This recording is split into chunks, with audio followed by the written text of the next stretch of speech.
Welcome back to Inside Look, an Inside Ambition segment where we take a deep dive into something happening here at Drexel. I'm Alexandra George. On our last episode of Inside Look, we discussed Drexel student Andre Dworshin and his evil brainchild, Philly fighting COVID, a scandal that has appeared in national headlines with Drexel University's prestigious name attached. Although John Fry has continually refuted Philly fighting COVID's ties to our university, certain staff members have concerns about the way everything with PFC unfolded. In the past decade, Drexel University has systematically underfunded basic research and devalued humanistic and social science pedagogy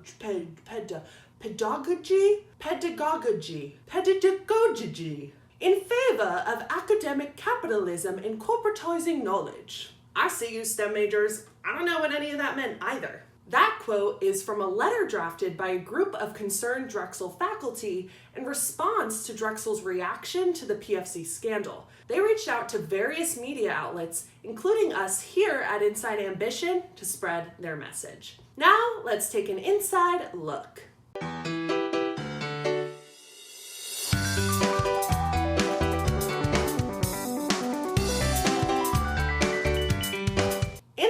Drexel faculty say they are dismayed by the students in our community who are attempting to profit off of a global pandemic. I know you think we're always trying to be edgy and opinionated here on Inside Look, but that is literally what the letter said.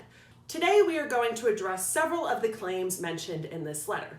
First, to denounce PFC and the culture at Drexel that allowed it to grow. Second, that Drexel lacks community engagement opportunities for students. And third, that Drexel made cultural and ethical amends as a result of its influence on PFC. Not only do the faculty feel that it is necessary to condemn the actions of PFC, as the university has already done, but they also think that Drexel's egregious culture should be addressed. They argue that PFC is a byproduct of a higher education culture that values profit over people. This sort of culture is not unique to Drexel alone. We all know institutions have a history of being problematic, but this is still not a good look. Just think about our motto here at Drexel. Ambition can't wait is our claim to fame. The phrase is plastered all over, from buses that run across the city, to the t-shirts handed out during Welcome Week, to the banners that people like to steal and hang up in their rooms. By the way, whoever's selling an Ambition Can't Wait banner on Facebook Marketplace for $70, you need to stop, or at least drop the price. Not to mention, your favorite casual news show adopted its name based off of this slogan. We chose Inside Ambition because Ambition Can't Wait is like the one thing we can all relate to here at Drexel. Well, that and the fact that Mario is like the most bang-worthy mascot to ever live. Wait. Are mascots even alive? Our motto reflects what attracts students to our school. The 10-week quarters, the co-op system, and the no summers off model are all driving forces behind this said ambition. The idea is that at Drexel, we are ahead and quick to innovate and find solutions. Or otherwise, that we're just impatient. With Philly fighting COVID, we saw a group of college kids with zero medical qualifications become the first to present a mass vaccination plan to Philly. As we talked about in our last segment, the startup changed its data privacy policy and removed its nonprofit status faster than rec center slots are reserved. This is the kind of culture the letter is talking about. Lazy, rushed solutions in action in which profit comes before welfare. Just like drinking 4 cups of coffee a day instead of actually sleeping. But hey, I have so much more time on my shaky hands and I still feel great, like really great, and I'm not exhausted at all. Within this culture, the faculty members argue that even though we are trying to be the most civically engaged university, Drexel is starved of programs that tie students to the surrounding community, which begs the question, how do we encourage personal responsibility on campus despite consistent underfunding of programs that help teach students about social change and systems of power? The letter offered one very relevant example, quote, "Recently, the Science, Technology and Society program, which explores the social and ethical implications of technology and science, lessons that could have been vital to PFC's founders, was threatened with closure because the administration did not consider it to be revenue generating, despite having some of the top STS faculty in the country who produce award-winning research." As this quote emphasizes, valuing profit over education can have detrimental consequences, especially to vulnerable communities. PFC's unethical practices have virtually halted vaccine rollout to those who need it the most, not to mention breeding distrust in the new vaccine overall. That's just like how Mario stopped breeding with me after I lost his trust when I had that one romantic night under the stars in Drexel Park with Penn's Quaker. The faculty that drafted this letter are demanding that the university take some responsibility for fostering a culture of hurried profit-making and ill-conceived business solutions, all the while failing to educate its students in basic ethics and social justice. Maybe then amends can start to be made to the city and to some of its most vulnerable citizens who so desperately need COVID vaccines. They deserve to be treated by an organization with strong moral and ethical values. Just ask any frat on campus. Their moral values are way better than PFC's, and that's saying a lot. The concerned Drexel faculty feel that at this time, only a meaningful material investment from the university, centering around social justice, can prevent another Philly fighting COVID and losing situation from happening again. The faculty were alarmed by the recent rhetoric of the university as Drexel moves forward with implementing its strategic plan, tailoring its research and education to, quote, "market demands and industry and business partnerships." The letter proposes that instead of business partnerships, the university should consider partnerships with community-based organizations like the Black Doctors COVID-19 Consortium and deepening its commitment to pilots. Just think of all the university operations that are suspended and the campus spaces that are vacant because of COVID. Drexel should be turning its resources towards the community. It's not like they're being used for anything else right now, because whether or not PFC is Drexel's fault doesn't really matter. If we want to call ourselves the most civically engaged university, then we better start acting like it. As of this taping, the administration has yet to comment on the letter from concerned faculty. While Drexel's reputation hanging in the balance is nothing new, what happened with PFC sparked significant outrage among faculty, students, and the city at large. There are real, large-scale repercussions to the education and culture provided here at Drexel. As students and as citizens, we need to care about the ethics taught at this university, because pretty soon we will go off to work and live in all industries and corners of the world. We want to know what you think. Should Drexel incorporate more business ethics and morality courses into its curriculum? What are some community initiatives that our university should get involved in? And how do you feel about what the faculty members had to say? To stay up to date with all of our content, make sure to follow our Instagram at inside_ambition and subscribe to this YouTube channel. If you enjoyed this video, don't forget to like and comment below. Thanks for watching, stay safe, and we'll see you soon.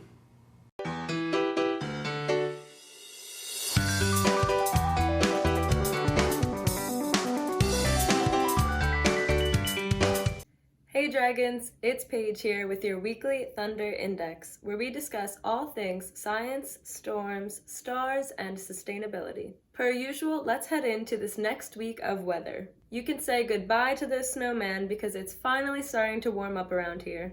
With the weekly high of 56 degrees and the low of 28 degrees, this snow is not going to be sticking around. It looks like we're going to have partial sun for the remainder of this week and some rain heading into next week, so grab your umbrellas. Moving up in the sky and into the stars, let's recap on the last week of astrology and what it means for you. Aquarius season is now over and it is finally Pisces season. The sun will be in Pisces from February 18th until March 20th. With the sun in Pisces, we are guided by our altruistic feelings. We are so much more motivated to feel, imagine, and dream during this time. Right now, a what will be kind of attitude reigns. Pisces rules empathy, selfless love, devotion, and wisdom. However, its shadow side rules self-pity, the feeling of being victimized by life, passivity, and elusiveness. As this emotional season continues on, I will have plenty of advice for you guys on how to cope with it. For now, don't be afraid to express your feelings. It hurts more in the long run when you bottle them up. Now heading back down to earth and onto Drexel's campus, let's take a look at COVID at Drexel. For the week of February 15th, Drexel performed 3,300 tests with only 24 coming back as positive. So currently, we are still under the 1% of the population testing positive. However, we are on an upward tick from previous week's numbers. So let's keep those numbers low, Dragons. Always be sure that you're wearing your mask and following proper social distancing protocols. While we are here on Earth, let's talk about being more sustainable. This exciting week starts a partnership between Thunder Index and Drexel's Undergraduate Student Government Association, also known as USGA. From now until the end of the term, USGA will be popping into our segment to let us know how we can live more sustainably. Take it away, USGA. Hello everyone, my name is Alexa and I am a sophomore working with USGA's Sustainability Committee. Since last March, important safety precautions such as everybody wearing disposable masks and restaurants using takeout containers have been put in place in order to protect each other from COVID-19. These efforts have really helped to mitigate the impacts of the pandemic, but they have also really complicated everyday efforts to reduce, reuse, and recycle. I mean, just think about it. Anything associated with the word reusable can also be seen as infected or unsafe.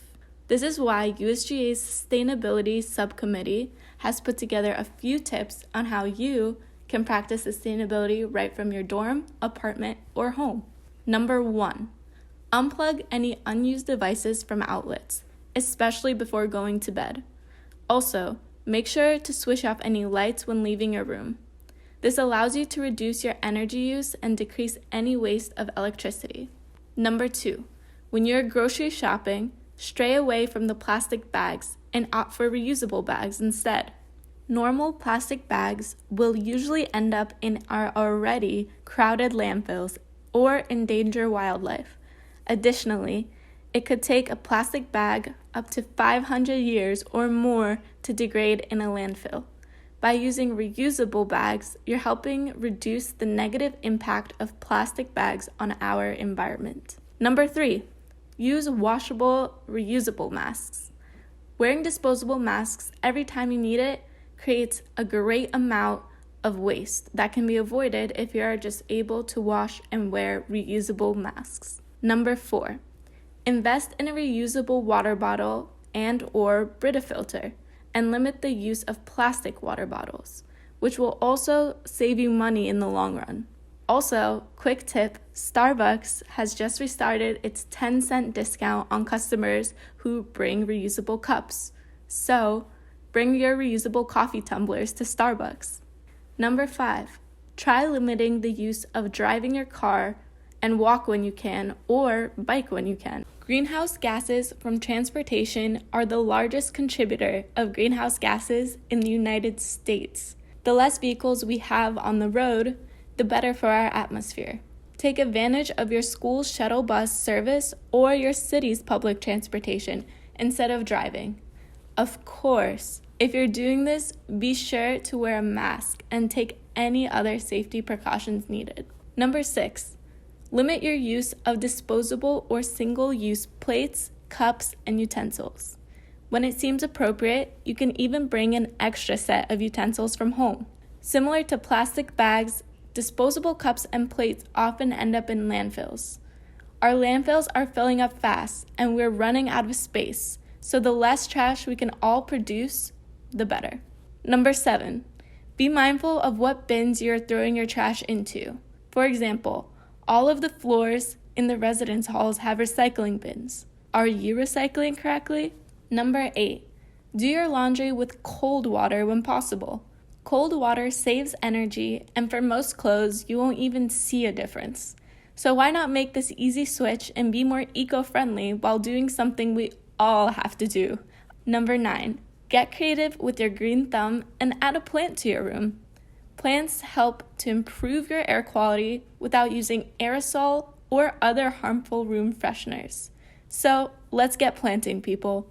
Number 10, replace cotton swabs and single-use makeup removing wipes with reusable ones instead.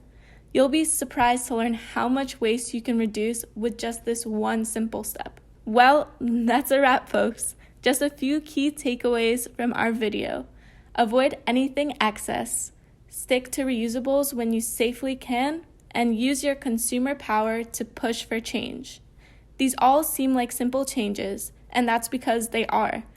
However, you'd be surprised to see how large of an effect we could produce if we all started adapting them. And it starts with one. So, are you ready to start living a more eco-friendly life? Thank you so much, USGA, for those helpful tips.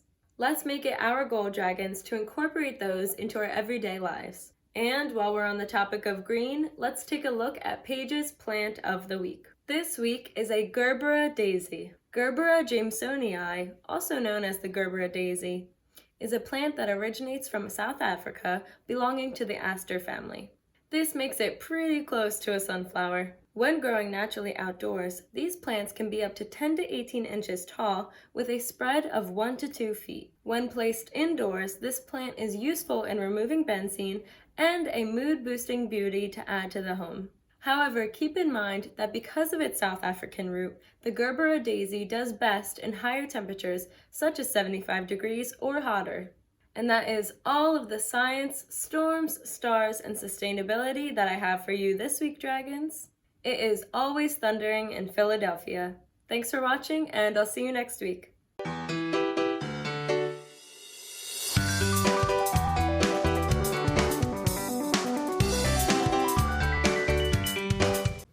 Hi, and welcome back to Inside Ambition. This is Drexel Update. I'm Emily McAndrews, and today I'm going to be speaking with Ethan Herman, a second-year RA here on campus. But before we start, make sure that you guys go ahead and like this video and subscribe to the channel. Hi, Ethan. How are you? Hey, Emily. How you doing today? Good.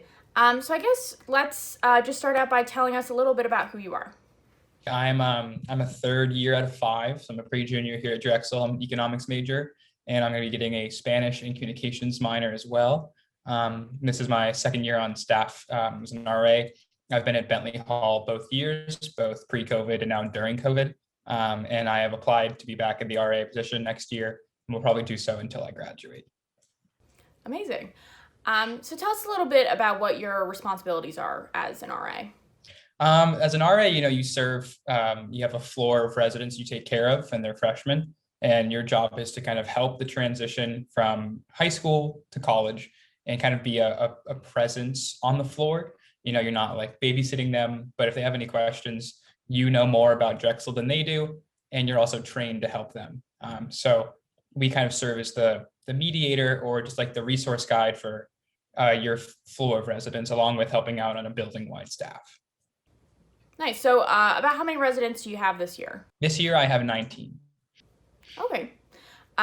So I guess we'll just get into it. What would you say is the biggest difference since you've been an RA, this is your second year? What would you say is really different about being an RA this year? I think the biggest difference is the community. Being an RA, our job is to foster a community, and that can look different for every RA. But for like what I did last year, we'd have evenings in the lounge where we'd have up to 30 people cramming into a single floor lounge. We would go take trips to across campus or even to inner city together, to ride the subway all at once, and just kind of even do building events on the lobby of our first floor, Bentley Hall. We have a nice lobby, and that can hold a lot of people.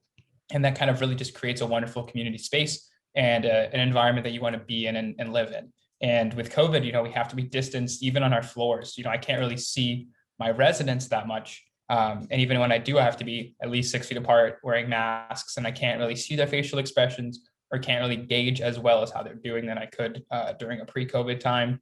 It's just very barren compared to last year. So what have you tried to do to connect more with residents? The goal, I think, is whenever you're outside and you recognize one of your residents, you talk to them as much as you can. Unfortunately, as the winter, we have a very harsh winter on our hands this year. So being outside for a long period of time is a hard sell to any of your residents.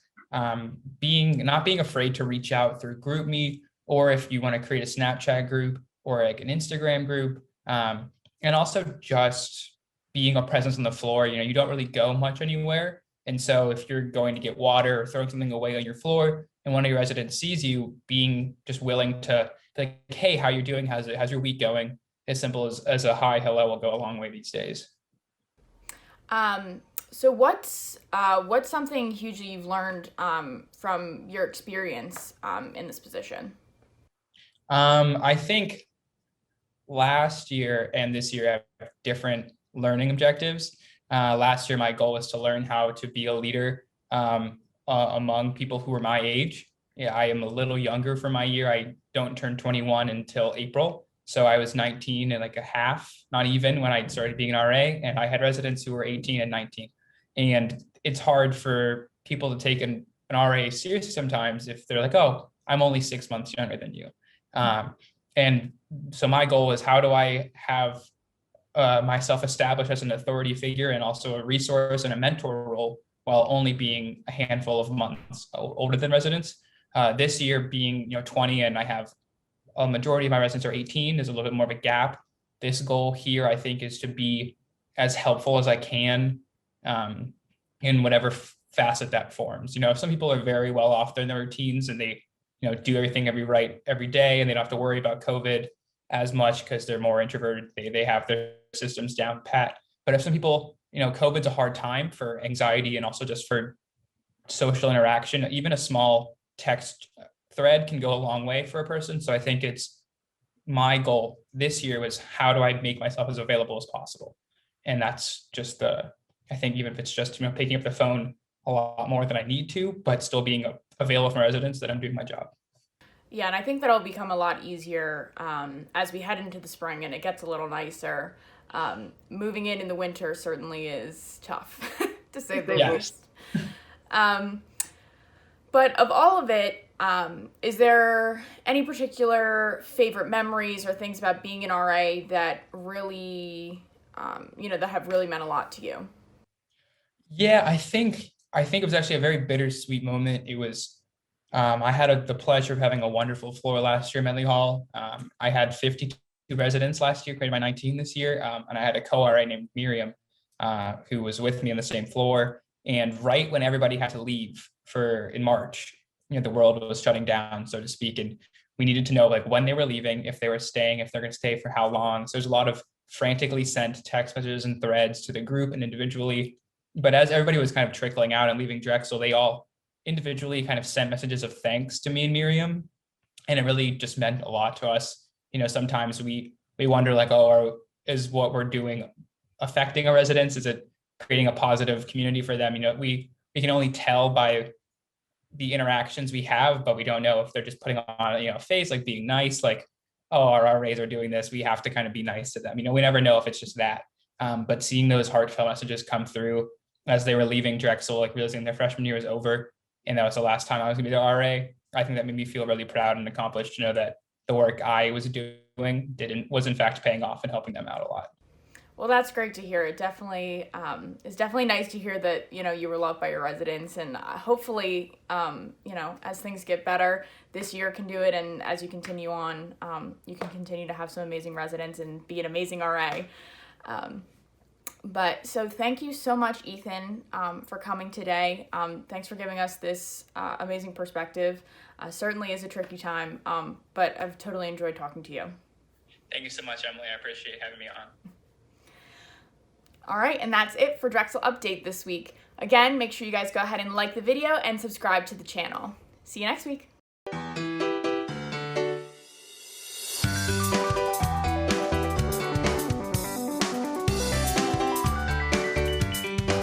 Happy Friday, Dragons. Welcome back to Inside Ambition, and thank you for tuning in to this week's episode of the Main Report, the weekly news rewind so that you don't get left behind. I'm Gabrielle Remo, and don't make me say it. You're gonna make me say it. Ugh, you. Don't forget to subscribe to our YouTube channel and to click that notification bell to know every single time we upload a new episode. So for this week's episode, we're gonna talk about a few things. First, why Portland police blocked people from trying to recover discarded food from a grocery store. Second, a wildly racist hoagie spot in Philadelphia that is under fire this week. Third, how former President Trump's lawyer's Philadelphia house was vandalized. And lastly, Drexel's USGA tuition freeze proposal, a voice of reason to end this week's episode. So sit back, relax, and let's get into it. So what happened in Portland, Oregon? As we've seen, severe winter weather has affected the country this past week. This affected homes, businesses, and in this case specifically, grocery stores. A power outage in grocery stores equates to food spoilage, meaning food waste. And that is exactly what happened for a Portland Fred Meyer's. Multiple dumpsters outside the store were filled with food that employees threw away. Pounds and pounds of meat, fish, milk, and an array of perishables that just sat outside to eventually rot. So, not long after, residents and mutual aid orgs attempted to recover the food to hopefully use or redistribute to those who needed it. In a pandemic, in a storm where 300,000 Portland residents' resources power was lost, in a city where homelessness is a major concern, there should be no such thing as food waste. But the people weren't allowed to claim the food. Now, what's the justification for this? Representatives from Fred Meyer said that the food was spoiled and they did not want people to salvage unsafe food, claiming they did not want anyone to be risked of foodborne illness. But because a small angry crowd was building, a Fred Meyer's employee called the police, to which they came and guarded the dumpsters of food. About a dozen police officers stood there and, more so, tried to separate employees from the crowd. They stayed for about an hour and left due to no posed danger. So, the crowd headed for the dumpsters once again, and while the police were called, they said they wouldn't come back unless imminent danger was posed. Mutual aid orgs and individuals were able to recover cottage cheese, waffles, butter, cured meats, almond milks, lemonades, you name it. Much of that food would have been salvageable for days outside of a fridge, especially in severe winter weather. Portland has community fridges set up all around the city, and many filled those fridges with the food recovered at this Fred Meyer's. Many are said to also have personally redistributed the food to families in need. So, regardless of the fiasco, what was good prevailed. Now on to Philadelphia. So during Trump's impeachment hearings, one of his lawyers decided to use an interesting pronunciation of our home city. Michael Vanderveen called Philadelphia Philly-delphia while talking about how he could take witness depositions at his office in Center City. This sparked online hilarity, with Twitter blowing up with memes about the pronunciation and the protests of Vanderveen to stop mocking him. This was also in response to his property being vandalized after it was announced that he would be defending the twice impeached former president. I guess Philly didn't like their name being dragged through the mud by the Trump team on more than one occasion. In more Philly news, a local restaurant called Lenny's Hoagies is being lambasted after it added a menu item called COVID Mac, which contained mac and cheese and Chinese chili powder. This is extremely harmful to the Asian American community, which has seen a rise in hate crimes following the Trump administration, who called the coronavirus the China flu due to early cases being found in Wuhan, China. And since receiving the backlash, the restaurant has removed the item and kinda publicly apologized. And lastly, Drexel news. As the community is adjusting to the financial wedges at the hands of COVID-19, Drexel's Undergraduate and Student Government Association has proposed the creation of a student stimulus fund, as well as a tuition freeze and reduction for the upcoming academic year. So maybe, just maybe, Congress take notes. About a year ago, they were able to gather about 700 signatures and personal testimonies by students to force Drexel to recognize the financial struggle students were facing by implementing a tuition freeze. Students were open about sharing how they've been affected and how a tuition reduction and a student stimulus fund would really serve them. To put some perspective in, Drexel's highly advertised co-op program has been compromised. RAs lost their positions, and with that, their housing, and work-study positions were cut. So essentially, USGA is calling for the attention on students' basic needs. More and more are students being pushed to make the decision of dropping out due to financial insecurity, and USGA is essentially pulling up that question. Drexel, what are you going to do about this? Even the smallest changes can be impactful. We know this. But despite the increased popularity amongst Drexel students for tuition reduction, Drexel admin's proceedings seem indefinite. But that's all, Drexel Dragons. Thank you for watching this week's episode of The Main Report. I encourage you during these times to help others in need and to pay attention to the world around you. Be well.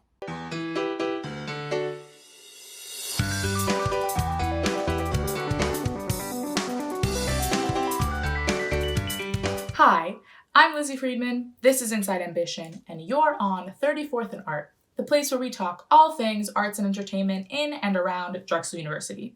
This week we're taking a look at another senior project, Isolation Creations. Now that we're all experts on what a senior project is, because I know all of my loyal fans watched week 5's episode about it as well, I don't have to explain it. But for the people all the way in the back who might have missed it for whatever reason, a senior project is a final project or a thesis that culminates a student's entire senior year, and they get to talk about whatever they want that they've learned at their time at Drexel. Pretty self-explanatory. With the massive restrictions on everything, especially the arts, people have had to get a little bit more crafty than usual to fulfill this assignment. But what do we do when we've got loads of time on our hands? That's right, we create! Yay! So, of course, during the pandemic, EAM senior Tara Farewell found herself with a lot of time on her hands and turned to creative outlets, like many Drexel students, and I think every single human on this planet did. So for her senior project, Tara has chosen to highlight artists also using art as escapism during these times. Although COVID has forced Tara to move her showcase online, she has surpassed her Kickstarter goal to raise money for participating artists. Yes, money for the arts. Yes.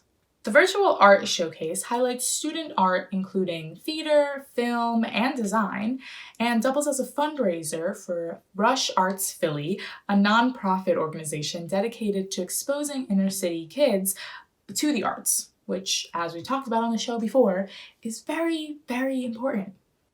And to talk more about Isolation Creations, I have the ever-brilliant creator with me here today, Tara Farewell. Hi, Tara. Thanks for joining me. Hi. Thanks for having me. Yeah, of course. So just jumping right into it, what is some of the art that you created during quarantine? Yeah, so the inspiration of this whole project was actually during the thick of the pandemic, like quarantine.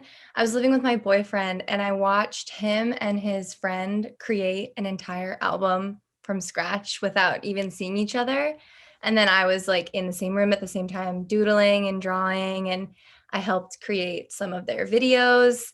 And we did everything from the writing, recording, and editing, and the video production, just kind of from our bedroom and backyard. And seeing that ability to express creativity in art, like without some of the necessary materials in a global pandemic, was super inspiring. Yeah, that's so cool. I feel like we've gotten a lot of like that kind of, those kinds of like albums throughout this time.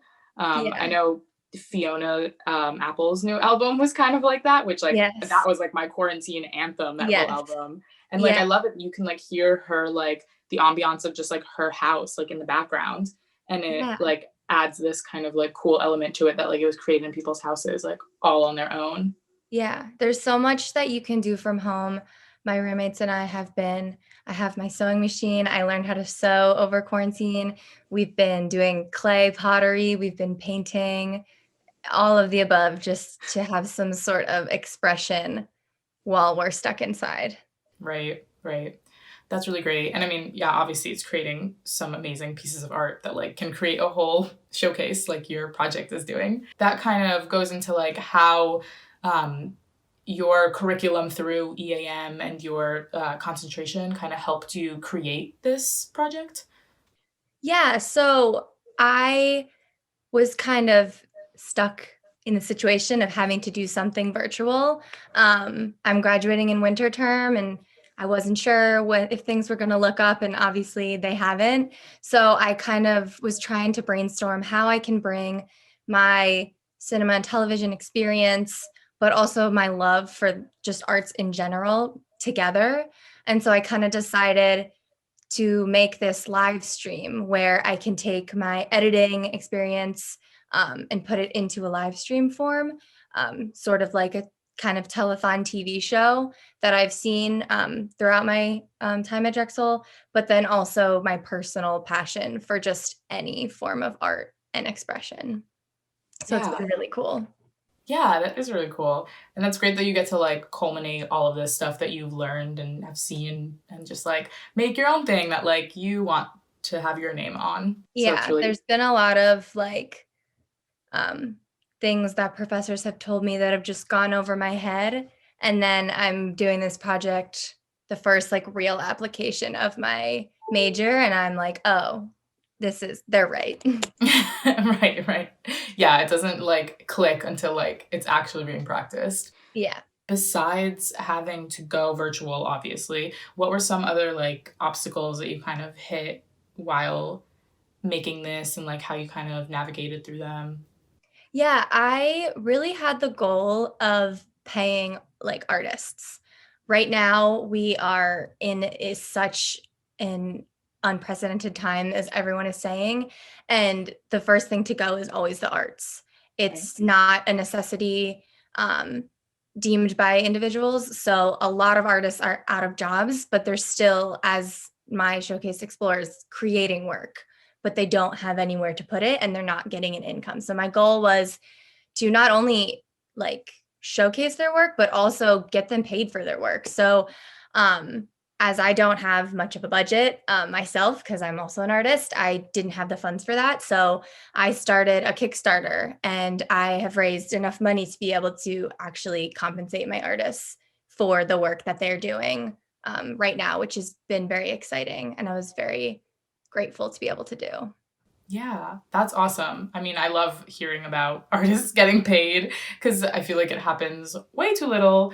And yeah, and definitely like you said, during this whole pandemic, it has really come to show that like we really just kind of like that's what gets cut first.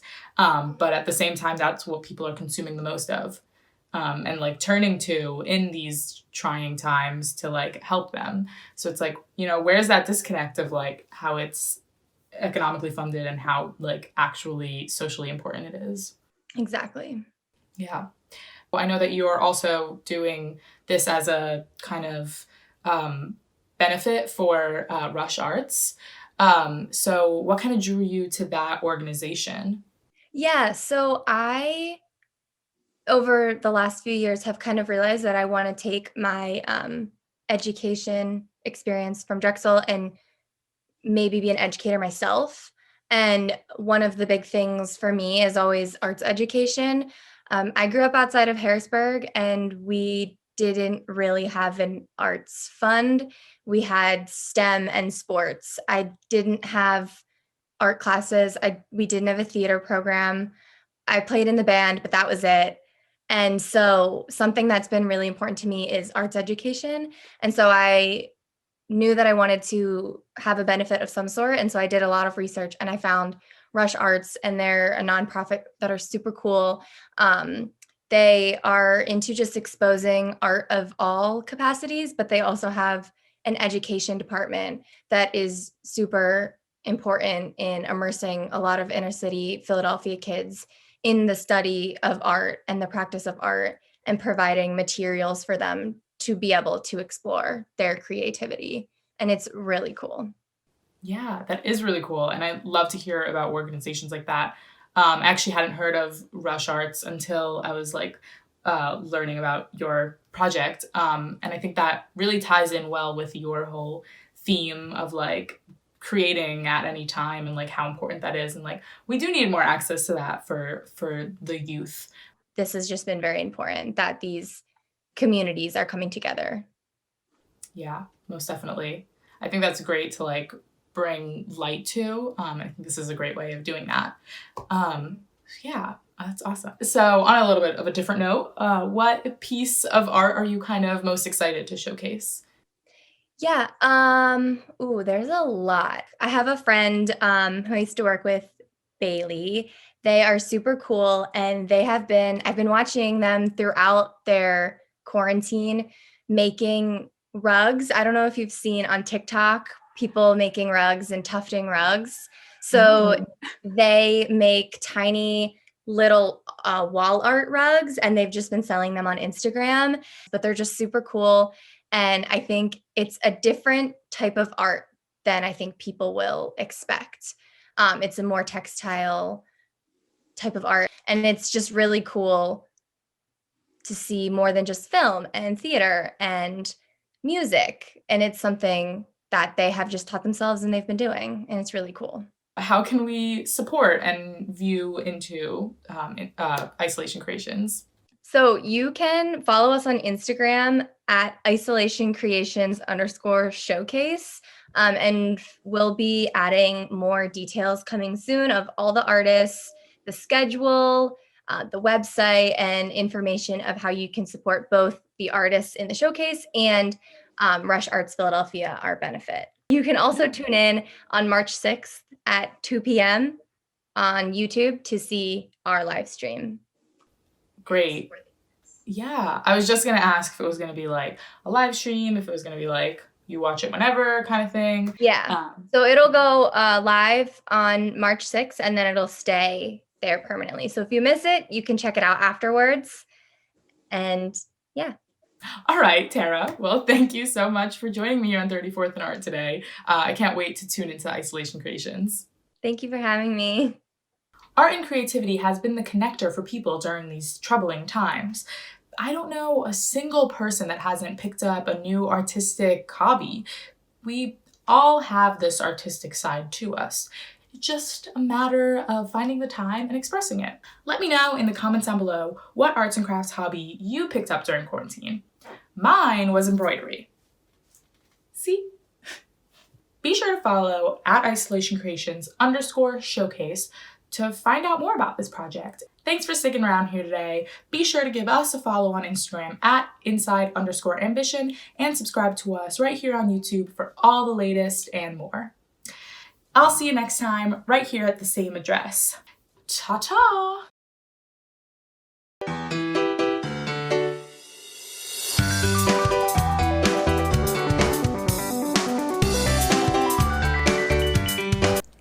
Welcome back to the DAC Recap, the show where we recap all things Drexel and Philadelphia sports. As always, I'm your host, Luciano Duffy.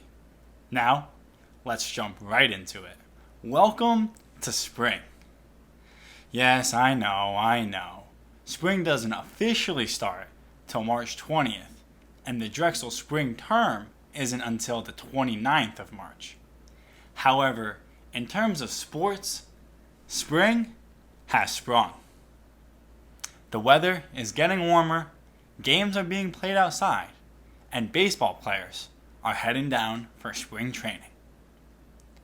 In terms of Drexel sports, the new season means more games being played.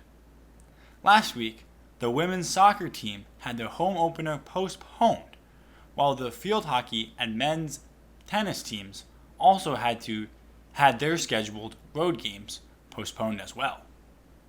On Saturday, however, the women's lacrosse team was able to play in their first game as they traveled down to Lehigh University. It was Drexel who came out on top as they scored 5 of the game's last 6 goals to ultimately beat the Mountain Hawks 19-17. Colleen Grady led the team with 7 points as she scored 4 goals and had 3 assists. Those assists went to junior Carson Harris as she put in a career-high 6 goals. Last night, the Dragons bust down to St. Joseph's University, and this Saturday they are scheduled to go down to the nation's capital to take on Georgetown.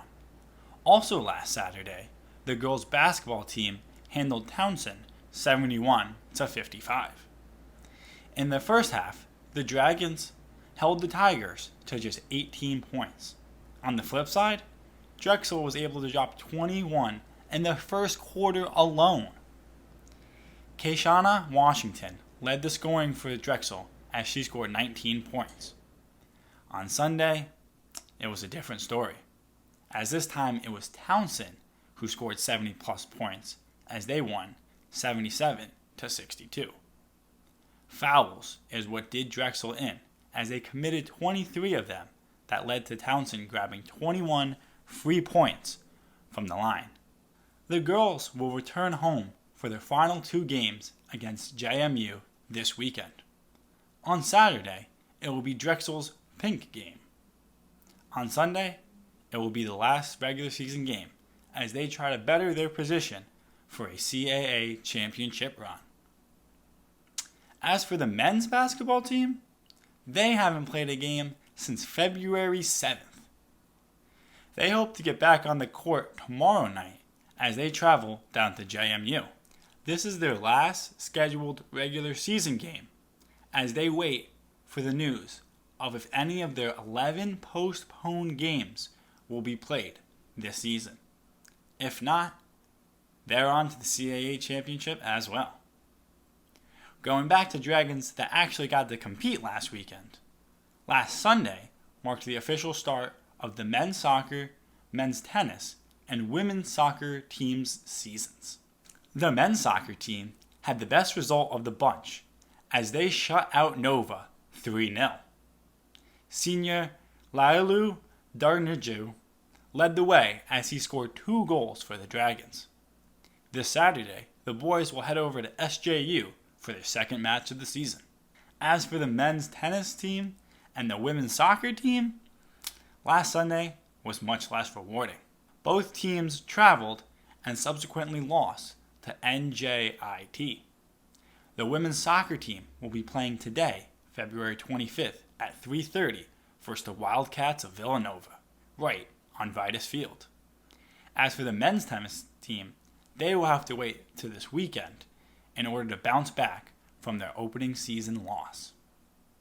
Meanwhile, for the Sixers, they went 3-1 last week as Joel Embiid continues to build his case for MVP. After almost having a triple-double and a win versus the Rockets, Embiid dropped a career-high 50 points against the Bulls. The process was absolutely money behind the free throw line, making 15 of his 17 from behind the line. The Sixers won the game 112-105, as Tobias Harris also pitched in with a double-double. The only loss the Sixers had last week was against the Raptors in Tampa, where they lost 110-103. It was the Raptors' 3-point shooting that led them to a win, as they shot 41% from behind the arc. Even though they lost, Embiid was still dominant on the glass, grabbing 17 rebounds. Ben Simmons led the scoring for the Sixers with 28 points. In their second game against the Raptors last week, the Sixers were able to squeeze by, winning 109-102. The Sixers had a blazing hot start as they led the Raptors by 19 points at the end of the first quarter. Forquin Korkmaz led the team with 16 points in that quarter alone, as he added 4 3-pointers from behind the arc. Next week, the Sixers will head back home as they close out the first half of the regular season back in the Wells Fargo. The Flyers were able to hit the ice as their depleted squad faced off against the Rangers last Thursday. They hung with New York for 3 periods and even forced an overtime. The game ultimately came down to a penalty shootout that Philly dropped 2-1. Flyers fans can't be too mad at this result, as they were short-staffed with many offensive players sidelined due to COVID-19 protocols. On Sunday, the Flyers traveled to Lake Tahoe to play the Boston Bruins. The game was ugly, as the lack of depth really hurt the Flyers. The Bruins ended up winning 7-3. The only thing that wasn't ugly about this game were the views. This outdoor event features some great shots of an NHL game being played with mountains in the background. Oh, and Gritty really enjoyed his trip out west. He updated fans via Twitter with videos of him snowboarding, hiking, taking a helicopter ride, and even getting into a snowball fight with Blades the Bruin. I'm glad at least one Flyer had a good trip to Lake Tahoe. All of the Phillies have officially reported to Clearwater, Florida for spring training. They are currently practicing and getting ready for the season. Newly re-signed catcher JT Realmuto fractured his thumb and will be immobilized for 2 weeks. The Phillies hope for him to be ready for opening day. This weekend, the Phillies will get their first taste of real action as they play the Detroit Tigers on Sunday. And last, but certainly not least, we have the Eagles.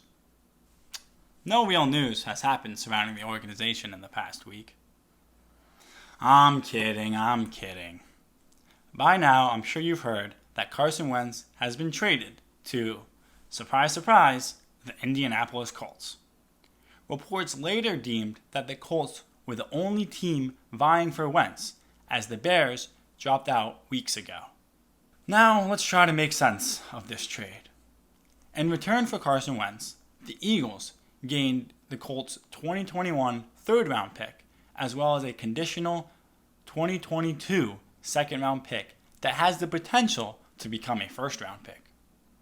This pick all depends on how Wentz plays for the Colts next year.